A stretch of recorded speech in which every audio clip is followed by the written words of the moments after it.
পাম্পগুলোতে ভোক্তাদের তেল না দেওয়ার অভিযোগ পেয়ে মধ্যরাতেই নিজের নির্বাচনী এলাকা যশোর সদরের বিভিন্ন তেল পাম্পে ঝটিকা অভিযানে নামেন বিদ্যুৎ, জ্বালানি ও খনিজ সম্পদ প্রতিমন্ত্রী অনিন্দ্য ইসলাম অমিত।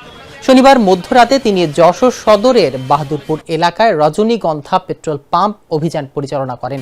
পরে সেখানে তার উপস্থিতিতে ভোক্তাদের চাহিদা অনুযায়ী তেল সরবরাহ করা হয়। এ সময় প্রতিমন্ত্রী গ্রাহকদের পরিমিতভাবে তেল নেওয়ার অনুরোধ জানান।